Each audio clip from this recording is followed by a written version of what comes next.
Selanjutnya kita dengarkan bersama Mau'idah Hasanah yang akan dihaturkan oleh Khatatus Syekh Dr. Kiai Haji Nur Muhammad Iskandar. Beliau adalah salah seorang pengurus besar Nahdlatul Ulama. Kepada beliau kami haturkan. Assalamualaikum warahmatullahi wabarakatuh.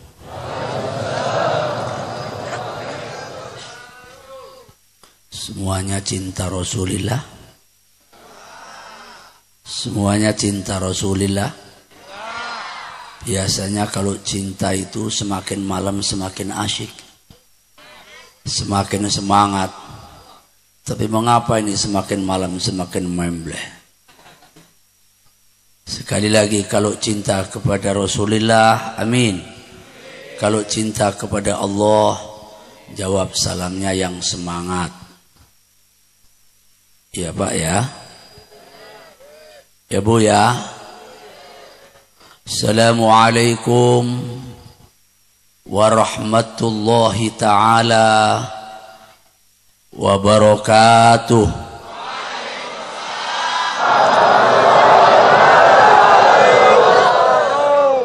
Bagus. Sekali lagi, Allahul witru yuhibbul witro. Allah itu ganjil, cinta akan sesuatu yang ganjil. Kita ganjili salam kita agar majlis ini dicintai Allah dan semua yang hadir dicatat oleh para malaikat sebagai kekasih-kekasih Allah Subhanahu wa taala. Assalamualaikum warahmatullahi ta'ala wabarakatuh.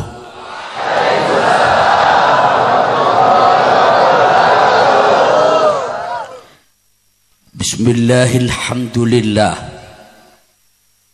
Alhamdulillahilladzi ja'ala dzikra akbar wasail ila ma'rifatillah khaliqil basar,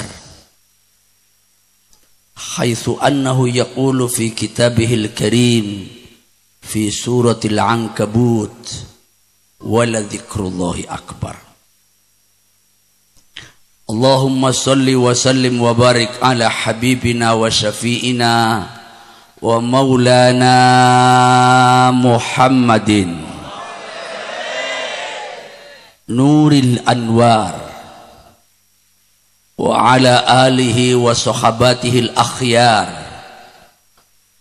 wa tabi'it tabi'in wa man tabi'ahum bi ihsanin ila yaumil la mafar illa bi rahmatillahi khaliqil bashar. La hawla wa la quwwata illa billahil aliyyil ghaffar.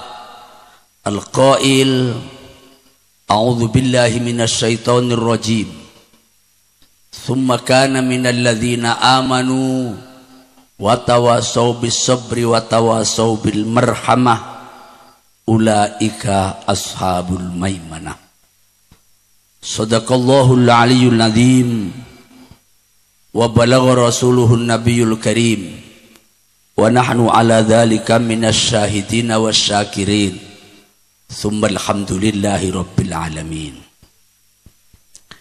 Yang sama-sama kita muliakan, kita cintai guru kita, murabbi ruhina, orang tua kita, imam majlis ta'lim wa maulidir rasul, riyadil jannah, sahibil fadilati wal karamah, al-habib Abdurrahman bin Hashim Barabah, sahibil fadilati wal karamah, guru kita yang kita muliakan dan kita cintai, sahibil fadilati wal karamah, Asy-Syaikh Kiai Haji Abdul Rahim Syadzili.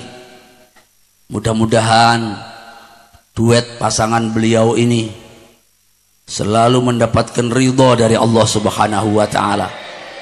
duet yang luar biasa, duet yang satu Ar-Rahman, yang satu Ar-Rahim. Ini duet yang saya yakin adalah atas pilihan Allah Subhanahu wa ta'ala. Yang sama-sama kita cintai Sohibul Hajah, Rektor Universitas Negeri Malang, universitas tertua di Malang ini. Saudara kami yang kami cintai, Bapak Profesor Dr. Haji Suparno. Mudah-mudahan jadi langganan majelis zikir ini. Tidak hanya sekali tapi terus menerus, sehingga disebut sebagai kampus zikir. Dan kalau menjadi kampus zikir, insya Allah lulusan-lulusan Malang kalau jadi pemimpin tidak ada yang korupsi nanti.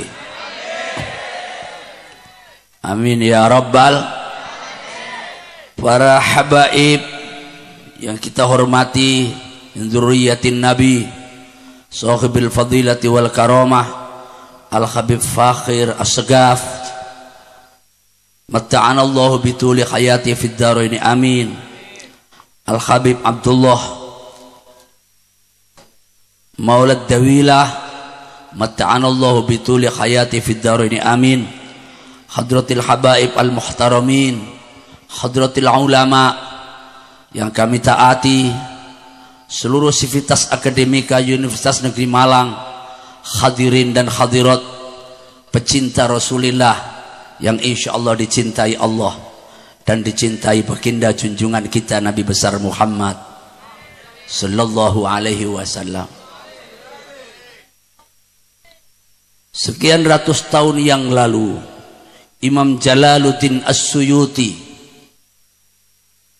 mendengar ada ulama-ulama Arab, ulama-ulama Saudi, mereka mengatakan bahwa menyelenggarakan peringatan Maulid itu musyrik, itu haram. Mengapa?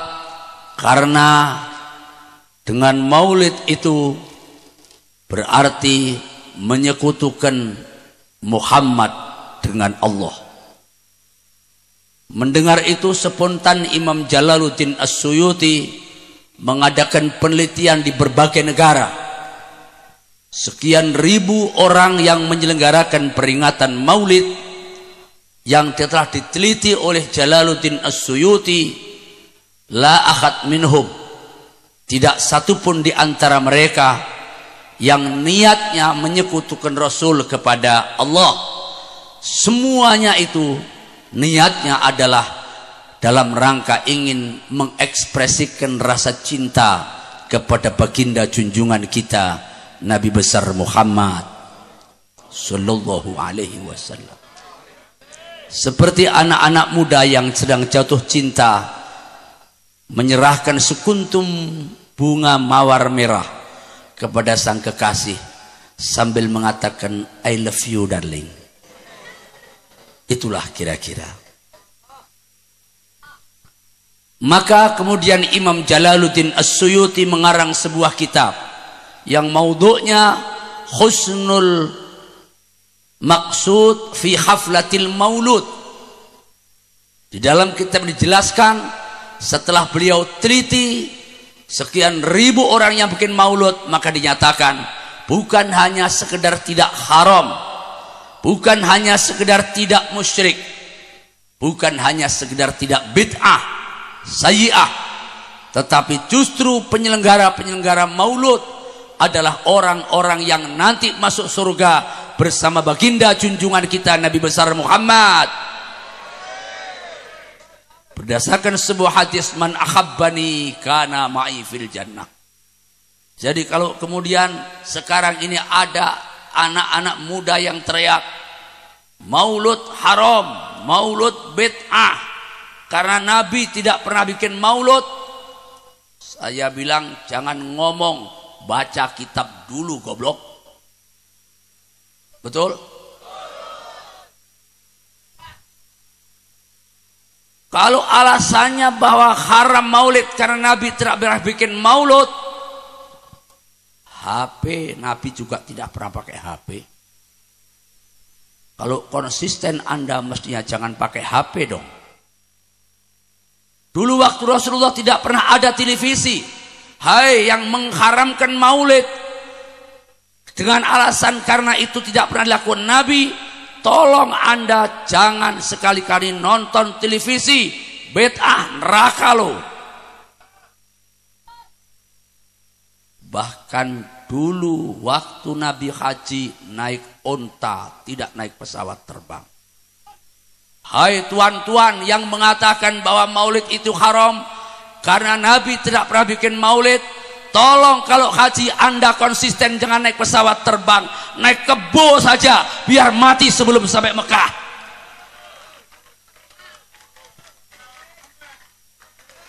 Tidak usah tepuk tangan, sholawat saja.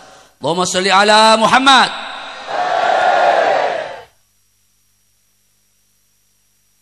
Kalau sekedar apa yang tidak pernah dikerjakan Nabi sekarang dikerjakan di Masjidil Haram, kita lihat, kita saksikan. Setiap Jumat azan 2 kali, waktu Rasulullah sekali. Setelah Sayyidina Umar jadi khalifah, orang-orang Badui, orang di kampung-kampung sudah banyak yang masuk Islam. Untuk menunggu mereka, memperingatkan mereka, ditetapkan azan 2 kali. Waktu Rasulullah dulu terawih 8 rakaat. Mengapa umat Islam masih sibuk perang di sana sini? Setelah Sayyidina Umar jadi khalifah, orang-orang takut kalau nggak masuk Islam dipenggal lehernya sama Sayyidina Umar. Pada masuk Islam semuanya, walaupun terpaksa. Yang penting sudah Islam semuanya. Akhirnya terawih menjadi 20 rakaat. Al-Quran itu, mushaf itu dulu waktu Rasulullah tidak ada. Setelah Sayyidina Utsman baru ada mushaf. Itu juga bid'ah. Maka tolong sekali lagi kepada mereka-mereka yang menyampaikan pendapat-pendapatnya, baca kitab dulu. Jangan syukur ngomong. Itu nanti akan membelah umat. Islam tidak melarang kita berselisih. Khilafu ummati rahmah, kata Nabi. Tetapi yang benar. Pada tataran fikih kita biasa khilaf. Tetapi alasannya yang benar, persilahkan. Nahdlatul Ulama, Ahlus Sunnah wal Jamaah. Kita ketika di pesantren jangankan masalah fikih, masalah nahwu saja kita sering diajarkan di Mughni Labib. Itu apa yang tidak boleh di Alfiyah, boleh di Mughni Labib. Apa yang tidak di Jarmakron, boleh di Uqudul Juman. Terbiasa kita dengan khilaf. Asal jangan soal-soal yang berkaitan dengan soal aqidah. Wa fi usulid dini dzal wajhum tana idh fihi taswibun li arbabil bidah. Kalau soal-soal prinsip agama rukun iman, jangan coba-coba berbeda. Jadi kalau ada di Malang ini, kalau ada di kampus ini Pak Rektor, karena nampaknya banyak Islam-Islam sempalan yang ngaku Islam, tapi sebenarnya di luar garis Islam, itu banyak masuk di kampus-kampus seperti UNES Malang ini. Sudah diem saja, diem aja. Dengerin aja, tatul.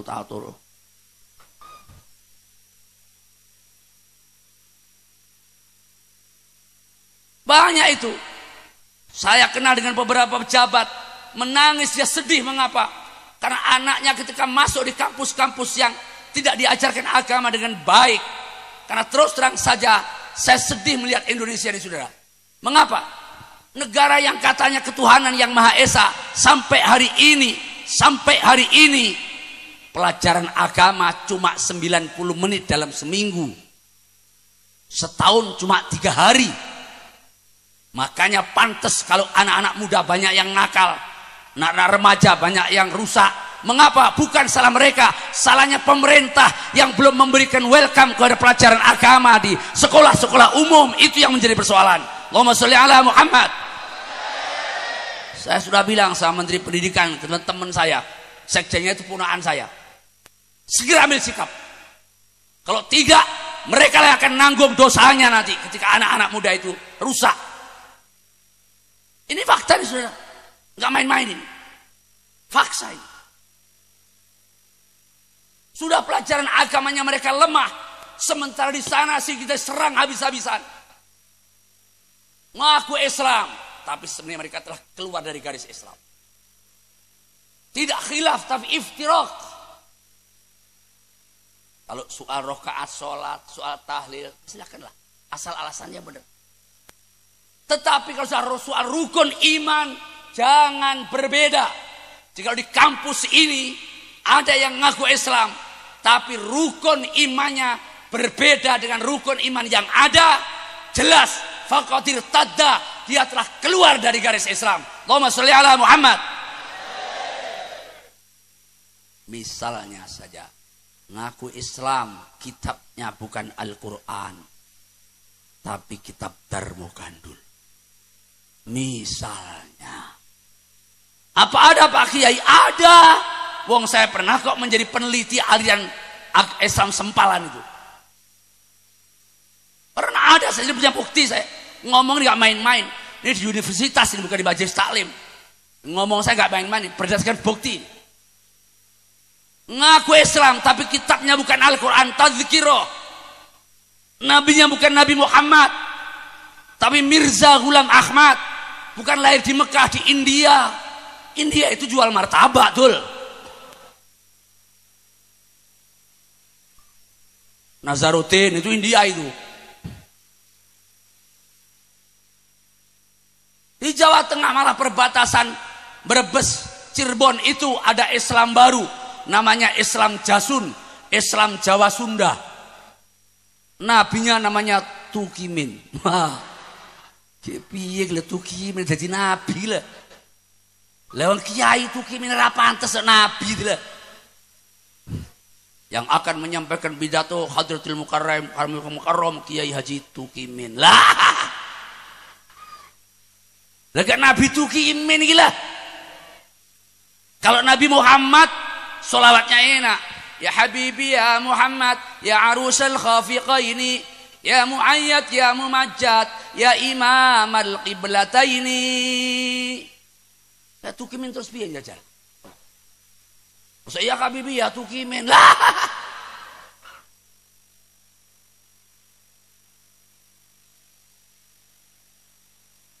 Di sisi lain, Islam Indonesia ini adalah Islam terbesar di dunia. 6 bulan yang lalu saya ikut rombongan Peace Forward. Apa artinya? Saya juga nggak ngerti.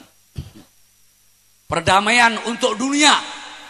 Utusan Amerika for 3 Abraham religion, 3 agama Abraham, Kristen, Islam dan Yahudi datang ke Indonesia minta kepada presiden agar tokoh-tokoh Islam dan Kristen ikut terlibat dalam diskusi menciptakan perdamaian dunia karena dunia sekarang sedang galau. Islam itu agama yang semua acaranya sesuai dengan kehidupan kita. Penanggalan Islam. Ini sebentar lagi ada tahun baru Masehi. Kita punya tahun baru sendiri, yaitu tahun baru Hijrah. Ukurannya tidak pakai matahari seperti bulan Masihiyah, tapi pakai rembulan. Mengapa? Kalau dulu pakai matahari bulan Masihiyah, kalau Islam datang kemudian pakai rembulan. Mengapa? Karena watak kehidupan manusia ini fluktuatif. Tidak seperti matahari yang konstan tetap terus. Kalau rembulan itu fluktuatif, itulah kehidupan manusia. Mulai bulan kecil tanggal 1, 15 purnama, 30 habis. Itulah kehidupan manusia. Kita lahir dulu kecil, miskin dan papa. Tidak ada orang yang lahir langsung gede. Kita nggak punya apa-apa. Kumis saja waktu lahir kita nggak punya. Nah, kalau kita lahir punya kumis, lahir geli banget ibunya. Masa lahir kumisan? Procot, bayinya brengosen. Iya kan? Makanya ketika terjadi perubahan, kalau bulan Masihiyah dulu ukurannya pakai matahari, datang Islam pakai bulan. Wa yas'alunaka 'anil ahillah. Sepi. Wa yas'alunaka 'anil ahillah. Terpaksa. Wa yas'alunaka 'anil ahillah. Qul hiya mawaqitu linnasi wal hajj. Terhadap perubahan ini ya Muhammad, Allahumma sholli wa sallim wa barik alaih. Mereka orang-orang Arab akan bertanya kepada engkau, mengapa kok penanggalan Islam berubah? Tidak pakai matahari tapi pakai rembulan. Makanya namanya bulan Muharram, bulan Safar, Rabiul Awal, Rabiul Tsani, Jumadil Awal, Jumadil Tsani, Rajab, Ruwah, Sya'ban, Ramadan, Syawal, Dzulqa'dah, semuanya bulan karena ditandai rembulan. Kalau Januari sampai Desember itu ditandai matahari, bukan ditandai rembulan. Makanya mestinya namanya bukan bulan, mestinya namanya buhari. Wala dzikrullahi akbar. Karena itu lihat mimbar yang terhormat ini, supaya ada asarnya, supaya pengaruhnya lebih besar. Pesan yang kedua, kalau tadi pesan yang pertama berkaitan dengan bertempat ini di tempat universitas, mudah-mudahan pemirsa Batu TV, pemirsa internet dan jaringan-jaringan elektronik yang lain, kalau ada wartawan, mudah-mudahan disebutkan dan dengar oleh Menteri Pendidikan dan Kebudayaan, dan mudah-mudahan melalui takbir ini pemerintah segera memberikan tambahan pelajaran agama untuk pendidikan di Indonesia ini. Amin. Ya Rabbal. Yang kedua, yang pertama itu. Yang kedua, mari sholawat kita jadikan sebagai kebutuhan hidup kita. Karena itulah sebenarnya khilqah kita ini. Dan sholawat yang terbaik bukan sholawat yang paling panjang, tapi sholawat yang paling pendek. Sholawat Jibril namanya, yaitu sallallahu ala Muhammad, sallallahu ala Muhammad, sallallahu ala Muhammad. Itu sholawat yang paling pendek, jangan dipendekin lagi. Solmat jangan. Sallallahu ala Muhammad, sallallahu ala Muhammad. Saya pernah menerima keterangan dari Kiai Makhrus Kiai bahwa para aulia itu rata-rata auratnya sallallahu ala Muhammad. Semua kali. Sholawat Jibril itu sallallahu ala Muhammad, sallallahu ala Muhammad. Bukan hanya itu saja, tetapi juga dalam rangka membentengi Islam Indonesia. Membentengi Islam Indonesia. Dan insya Allah wa makaru wa makarallah wallahu khairul makirin. Termasuk benteng Islam di Indonesia lah majlis-majlis zikir seperti Riyadul Jannah. Ini benteng Islam di Indonesia nanti. Amin ya Rabbal. Karena itu pesan saya. Yang ketiga, tolong saudara kita. Saya tanya, apakah saudara mencintai Islam? Apakah kita mencintai Islam? Kalau mencintai Islam, maka di saat orang menyerang kita, di saat orang membonsai kita, harus kita bentengi agama kita. Dan benteng yang paling baik dan paling afdol adalah majlis zikir. Wala zikrullahi akbar.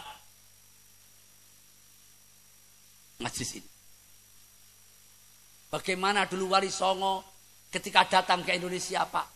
Tidak ada tindakan anarkisme. Ketika orang-orang Jawa merasa ketakutan kalau hari ketiga, keempat, hari ke-7, ke-40 ada orang meninggal. Mereka takut kalau rohnya kembali ke rumah. Takut kesurupan. Datang Mbah Wali Songo. Supaya tidak kesurupan, saya punya jimat namanya jimat Kalimosodo. Sebenarnya jimat kalimah syahadat. Mbah Wali Songo tahu kalau orang Jawa bilang syahadat itu berat. Karena terlalu banyak makan tempe gembos. Akhirnya jimat Kalimosodo. Suruh baca asyhadu alla ilaha illallah. Yang keluar satu lalala. Ya sudah, ashadunya dibuang, tinggal la ilaha illallah.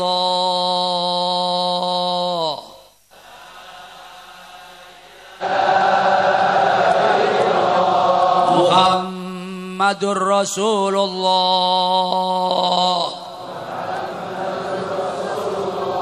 Mereka diajak baca kalimat thayyibah ini. Diajak tahlilan, belum Islam sudah tahlilan. Mengapa? Takut kalau mereka kesurupan. Mereka melek sampai malam minum minuman arak, minum minuman tua. Mengapa? Mereka punya keyakinan rohnya itu baru akan kembali ke kuburan kalau matahari sudah terbit. Karena itu kemudian mereka minum minuman tua. Kata Mbah Wali Songo, jangan minum minuman arak, jangan mabuk. Itu merusak organ tubuh kita yang paling berharga. Hilang kemanusiaan kita gara-gara minum itu. Tinggalkan itu. Nah terus nopo? Ini ada Syekh Abu Hasan Asyadzili. Jadi munasabahnya lagi Abdurrahim Syadzili. Syekh Abu Hasan Asyadzili. Biasanya beliau itu zikir 1 malam suntuk minimal 2/3 malam.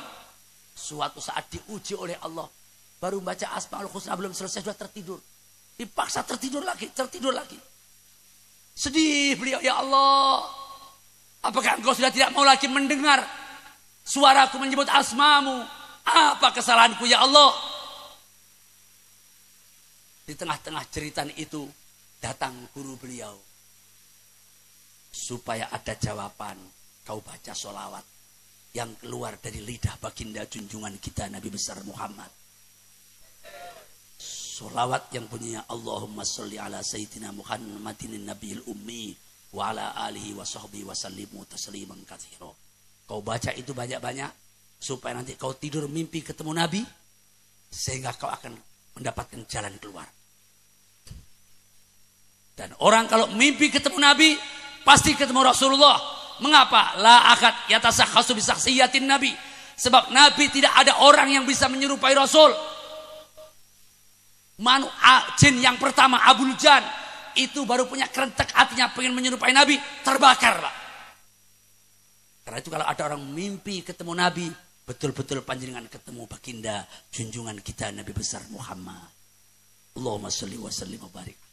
Dan untuk itu sering membaca sholawat yang keluar dari lidah Rasulullah.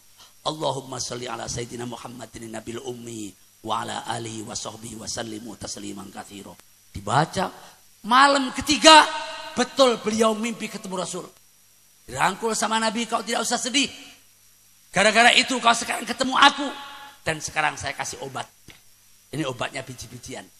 Saya taruh di sebelah kananmu. Nanti kau campur dengan air. Begitu beliau bangun ternyata betul ada biji-bijian. Yang sekarang disebut kopi. Makanya orang-orang Maghribi itu kalau minum kopi biasanya hadiah Fatihah untuk Syekh Abu Hasan Asyadzili. Dan orang Afrika, orang Arab kalau minum kopi masih sedikit. Karena apa itu obat. Minimal obat ngantuk. Jadi Pak Rektor kalau ngaji malam-malam begini mesti ada kopinya. Mestinya, tapi nggak apa-apa di kampus nggak ada yang masak. Bukan saya minta, enggak. Mestinya. Kalau nggak ada juga nggak apa-apa. Jadi kopi itu obat. Asal jangan dipasang gula. Obat. Saya baca kitab. Menteri Agama sampai sekarang kalau minum kopi tidak pakai gula. Yang menyebabkan penyakit karena ada gulanya itu. Dan kebanyakan. Makanya dulu ada tak gendong kemana-mana. Itu minum kopi 6 gelas. Langsung innalillahi. Jadi kopi itu obat saudara. Itu dari Syekh Abu Hasan Asyadzili. Nah lewat mimbar yang terhormat ini. Sekali lagi. Pesan yang kedua. Jadikan ini lebih besar lagi. Kalau perlu kalau hari ini.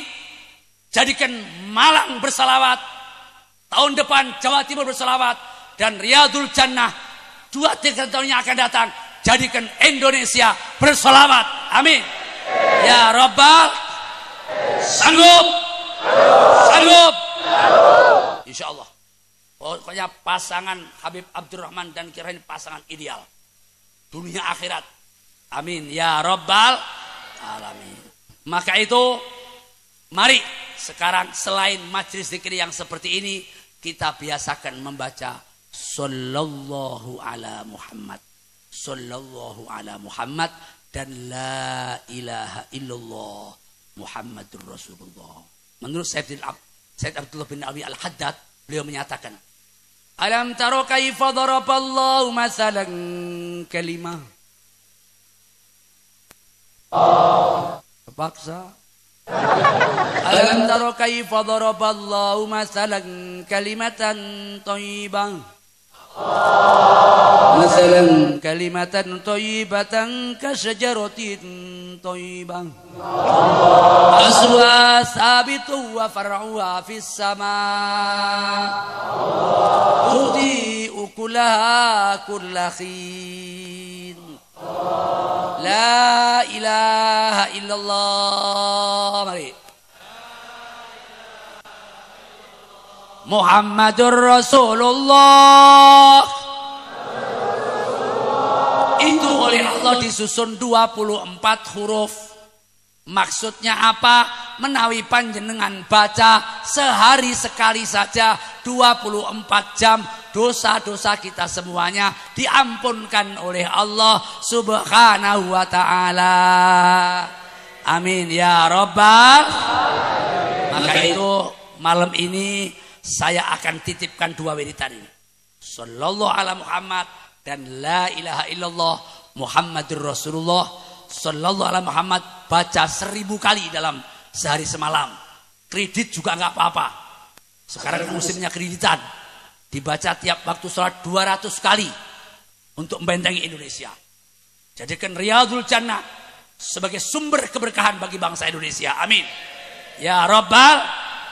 Dilengkapi dengan la ilaha illallah Muhammadur Rasulullah, dibaca 24 kali, maka kata Al-Quran, asluha sabit. Ibarat pohon yang akarnya tertunjam ke bawah. Pohon kalau akarnya tertunjam ke bawah, ditendang angin sekencang apapun dia tidak akan tumbang, dia tidak akan ambruk, paling goyang saja. Pohon kalau ditendang angin, kalau oyotnya kuat, yang goyang bukan yang bawah, tapi yang atas. Orang kalau zikir juga selalu goyang, yang goyang bukan bawah, tapi yang atas. La ilaha illallah, la ilaha illallah, la ilaha illallah. Yang atas. Gak ada zikir goyang bawah, gak ada. Wa far'uha fis sama. Anak-anak muda, anak-anak mahasiswa, kalau Anda punya persoalan, punya problem, jangan lari ke diskotik. Itu setan. Tidak akan menyelesaikan persoalan. Keluar diskotik, ribut lagi nanti. Nggak akan tenang. Ala bidzikrillah tatma'innul qulub. Kata Al-Quran, mengapa kasih kata ala? Mestinya ala tatma'innul qulub bidzikrillah. Tapi mengapa bidzikrillah didahulukan? Menurut ilmu ma'ani, wa adawatul qasri illa innama atfun wa taqdimun kama taqaddama. Seakan Allah ingin memberikan message kepada kita, hai bangsa Indonesia, kalau Anda punya problem, Anda punya masalah, penyelesaiannya bukan mendengarkan musik, bukan minum minuman keras, tapi hanya dengan zikir kepada Allah Subhanahu.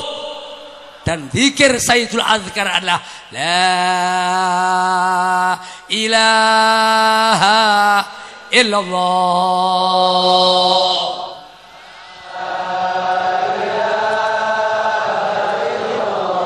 Muhammadur Rasulullah. Yang ketiga, kalau itu dibaca 24 kali setiap hari semalam, sama dengan hurufnya, janji Allah, tu'ti ukulaha kulla khin. Hidup kita akan berkah. Amin. Hidup kita akan berkah. Rumah tangga kita akan berkah. Pangkat kita akan berkah. Jodoh kita akan berkah. Anak kita akan berkah. Suami istri akan berkah. Pendeknya apa saja yang dikasih Allah bersama kebaikan Allah Subhanahu. Berkah itu khairun ilahiyun tatazayat, kebaikan Allah yang bertambah-tambah terus. Karena Allah itu mukhalafatul lil hawadis, maka kebaikan Allah unprediction, tidak bisa diprediksi dengan otak. Contohnya, kalau rezeki hubungannya dengan manusia, setelah kita cari baru datang rezeki. Kita kerja 1 bulan kemudian baru dapat gaji. Kita nanam padi 4 bulan kemudian baru dapat. Kita transaksi baru dapat untung. Tapi kalau rezeki datang dari Allah, nggak usah kerja dikirim. Contohnya apa? Anak-anak panjenengan yang dititipkan ke perut ibu, perut istri panjenengan. 9 bulan 10 hari sang jabang bayi tidak pernah cari susu keluar. Iya kan? Apa ada bayi keluar sebentar cari bubur? Hidup. Mengapa? Rezekinya dikirim oleh Allah, bertahan. Lewang jenengan di tempat yang begini saja berjam-jam nggak tahan lama kok. Saya sudah tahu yang di tengah sudah pantainya gini-gini. Sudah istilah pengen pulang aja itu sebenarnya. Itu bayi Pak. 9 bulan 10 hari di perut istri panjenengan, di tempat yang sempit, pengap, ventilasi nggak ada, jendela nggak ada, pintu cuma 1. Kok bisa hidup? Subhanallah, berkah. Maka titipan saya supaya pengajian ada oleh-olehnya. Setelah ini nanti kita wiridkan. Amin. Supaya wiritan kita lebih mustajab, dapat doa dari guru-guru kita, mujiz-mujiz terdahulu, saya ijazahkan. Sanggup? Kalau dijazahkan nanti jangan ditinggalkan. Kalau lupa dikodoi nanti, ya. Enggak banyak kok. Sallallahu ala Muhammad 1000 kali atau 200 kali setiap ba'da salat, dan la ilaha illallah Muhammadur Rasulullah dibaca 24 kali. Mari diikuti bersama-sama. Ketika nanti saya bilang saya ijazahkan, semua jawab saya terima. Bismillahirrahmanirrahim. Asyhadu an la ilaha illallah wa asyhadu anna Muhammadar Rasulullah. Saya azam, saya niat mewiridkan sallallahu ala Muhammad 1000 kali, la ilaha illallah Muhammadur Rasulullah 24 kali dalam setiap hari. Ijazah dari mujiz saya, dari mujiz-mujiznya, lillahi ta'ala, saya ijazahkan. Oh, saya ijazahkan lagi. Saya terima kalau saya bilang saya ijazahkan, siapa yang ijazahi saya? Balik lagi, balik. Kalau saya bilang saya ijazahkan, jawab saya terima gitu loh. Saya niat mewiridkan sallallahu ala Muhammad 1000 kali, la ilaha illallah Muhammadur Rasulullah 24 kali setiap hari. Ijazah dari mujiz saya, dari mujiz-mujiznya, lillahi ta'ala, saya ijazahkan. Allahumma taqabbal ijazatina hadhihi waj'al wasilatan liquwwati wa salamati dinina wa barakati ma atallahu ilaina minal umuri dunyatul ukhrawiyah.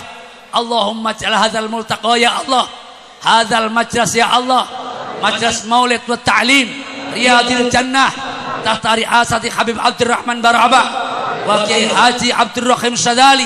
Ij'al hadza majlis mubarak ila yaumil qiyamah wa majlis litansi intisari dakwah al-islamiyah ala tariqati ahli sunnati wal jamaah fi Indonesia hadza ya Allah wa fi anha'il alam bi syafaati sayyidil anam habibina wa safina wa maulana Muhammad sallallahu alaihi wasallam waj'alna min ahli husnil khatimah, min ahli husnil khatimah bi barakati kalimati tauhid la ilaha illallah.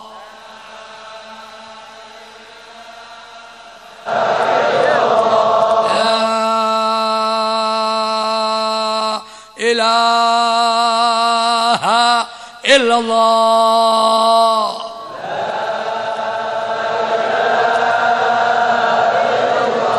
Muhammadur Rasulullah.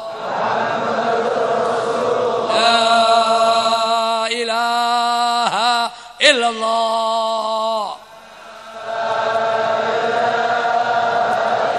Muhammadur Rasulullah kalimat haqqin alaiha nahya wa alaiha namut wa alaiha nub'atsu insyaallah ta'ala minal aminin walhamdulillahi rabbil alamin. Mohon maaf dan terima kasih.